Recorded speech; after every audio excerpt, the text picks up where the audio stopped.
assignment. And this should be fairly familiar. Because I did this with the 3-4s last year, so you probably saw some of these images floating around the classroom. This is going to be figure drawing again, but it's all going to be on that one sheet of big black paper.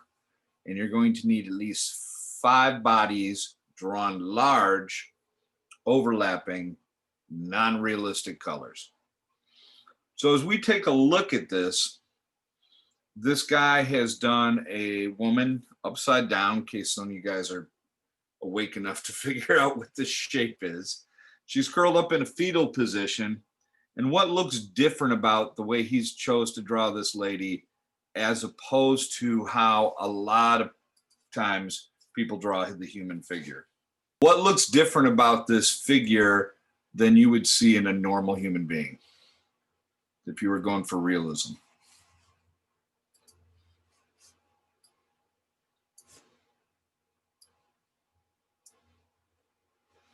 Nobody? What can I see in this body that I shouldn't be able to see through skin? The bones. The bones. So not only do we get to see these rib cages here, which I think look awesome, but you also see that it's kind of transparent. We can see through the hair. We see part of the skull. There's not a lot of realistic color here. A lot of this is incredibly loose. And after doing your abstract, this should fall right into that because it's done very quickly.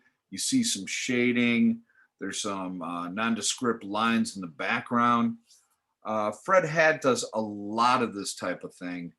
And he does a bunch of other styles of work. He's worth checking out on his website. I just can't show 90% of his website in school. So I wouldn't look at it on a school laptop either. All right, here's more of what we're looking at doing. I want you guys to overlap figures. So what you're going to do is draw a figure, use those Prismacolors because they pop. If you do a little bit heavier pressure than you're used to, they will almost look like neon. And that's really what we're going for. This eyes hurt. I can't see a thing that's going on. No? I mean, I can see the screen sharing, but I can't tell what's on my screen. What is that? Okay, well, here, I'll point to the different sections. If you look here at this face, or in this area, that's an eye, that's an eye, that's a nose, that's a mouth. This is a face. As we come down here, we start to see the arm. The yellow arm is slightly foreshortened. This area are the fingers. Here's part of the back. Here's the knee and the shin bone. Here is an incredibly detailed foot. It's kind of like he chooses what he wants to focus on, and then he'll blow off other areas. Like across the chest here, the bosoms, completely underdrawn, just 2 lines. This arm also, just some turquoise lines. Hand's got a little more detail on it, but not like that foot. That foot has a ton of form. As we move over here to the right, here is a drawing of a woman with 2 types of color pencils. Well, maybe 3. I think there might be a red in there too. But you see an orange and you see a yellow on the black paper. Here's her ear, here's her eye, here's her nose, her lip, the bottom of her chin, going back into an arm. Her whole body is kind of hunched over, and you see a foot sticking out from the other side there. As you get toward the bottom of the page, you see this body in foreshortening. So that it's a woman lying on her back. There's her head. As you start to look at these areas around the face, all the shadows are actually the paper. So this is kind of a weird assignment. Yeah, you do have outlines. You have contour lines, in fact, in a lot of these. They're unbroken tracing lines. But the areas that you choose to shade are reverse shadow, which means the paper is the shadow. the eye, the highlight on the eye is what you're applying with your pencil.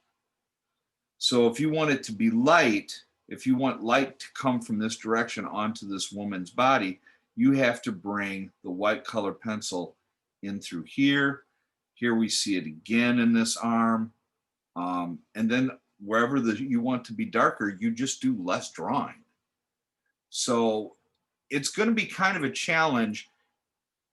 If you do color pencil on black paper, it can be absolutely amazing. But if you do it badly, it can still be really cool, depending on what you choose to do with it. If you overlap, if you build up some areas, ignore some areas, like there is more chances for happy accidents with this drawing than with just about anything else you've done in class. But you have to keep the bodies big. You have to fill up the space. All right. There is, and I don't know if you guys can see, if we were in class, I'd flip this image completely around. But there's an upside down woman right here that's all done in white pencil. I guess there's red too, but it looks like she's just a ghost image. Here are her hands. Here's her face. The feet are very overdrawn. I think this guy has like a foot thing. He really likes feet. And then there's a back of a woman here that I feel like he might have just given up on, you know, but he's got the yellows on top of the greens with the mixtures with the blue. I think I gave everybody a blending pencil. It's up to you whether you decide to use it, because you can really do this stuff just by pressure as well. A close-up study of some of the stuff he does, going back to why I think he's good at feet and likes feet. All the outline are white. And this is the difference between drawing and painting. In painting, you don't do outlines. Not generally. Some artists do, but it makes it look cartoony. Paint is form against color. Drawing is the illusion of where one shape meets another shape, which constitutes a line. In this case, the line is white. There's highlights here applied with the white color pencil. There's shadows here built up with the orange. There's spots left behind with the black. All right. Here's one where it's a little more, one of his drawings, it's a little more flushed out. All right, we see all kinds of crazy colors going through this lady's face, and it still registers in our head as a skin tone. So I find that really amazing. I used to go to school with an older lady. I think I was probably 21 at the time. She was probably 54, decided to go back to school. She's basically my age now. But she would do hair like this, where you would see strands of purple and green and orange and colors that wouldn't really, like you could have orange hair, but it really wouldn't belong in hair. And it looked amazing. It looked so vibrant. It just bounced off the paper. I would try to, you know, play around with it. Because like I said, even if you do it badly, as long as you fill up that page with bodies, it's going to end up looking pretty cool. All right, here's a couple others just real quick. This one, I believe, has a little bit of blue, but not much mixed in with it. There's definitely some blue lines in the background. I feel like there's some blue midtones in here. But her whole face, to make it stand out, basically the highlights are what are drawn. The shadows are left pretty much with the paper in that mid-gray. All right, same kind of crazy construction of the face over here. And you get to the same thing with the body on this one. You see blues smeared. So you're seeing that colored pencil smeared. I keep calling it colored pencil, but this could really be chalk too on just a much bigger sheet of paper. All right. All right, here's a couple I whipped off as examples of things you could do with colored pencils. Now, these are going to be figure drawings, but if like that first one, you want parts of the human skeleton to pop through, because obviously you've been doing a lot of work on skeletons lately, you can do that. There has to be at least 5 figures in your drawing. This one on the right was just my first attempt at doing colored pencils on black paper. And you can see there's not a lot of form here. It looks like there is because the black is so dark. And then I just faded some light colors into other areas to make it stand out. But if you can learn to do color pencils on colored paper, they go really, really quickly. All right. This one, I got 5 figures in there. I don't know if you can see them all. A lot of them were dancing poses. There's a guy in a green hoodie here. There's a lady doing I want to say a downward facing dog, or maybe a pike. I forget what that yoga pose is. This is some sort of lady doing a dance pose, the upside down. This smaller one here with the rib cage also doing a dance, and this is just like an arm stretch. So it's totally fine to have them overlap. It's really what I'm hoping for, because then you can decide how much of it you want to show or how little of that body you want to show.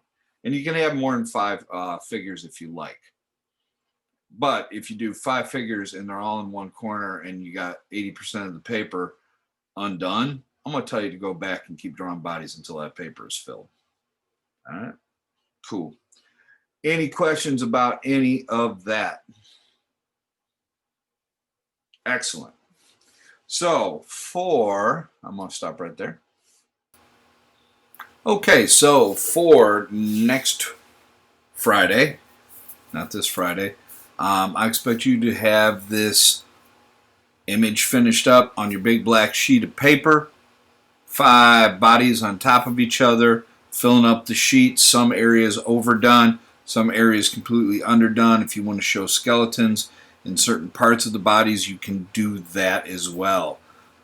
Before I let you go, I am posting up what is the intro picture from this video, because it is one of my drawings on black paper, and you can really get a sense, especially looking at the close-up section, of how to start to work on black paper. I know we did a little of it last year when we were doing our balance assignments, but when we work in black, you basically have to shade in the white areas.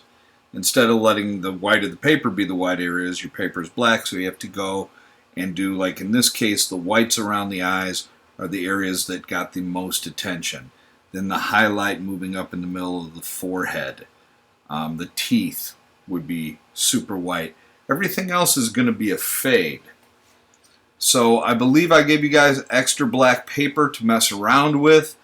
If you don't feel comfortable going straight onto your big paper, do a couple of little studies on the black paper, make yourself feel comfortable, and then have at it.